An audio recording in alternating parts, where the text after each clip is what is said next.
At XEOS, we are proud to share that we have inducted our first LEAP engines, including engines from the Polish flag carrier lot.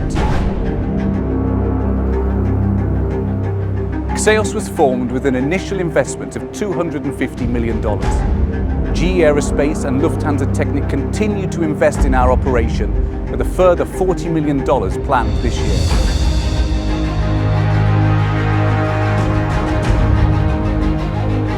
As a business, we are growing an open and transparent culture where we work as a team to solve problems using the GE Aerospace flight deck operating system.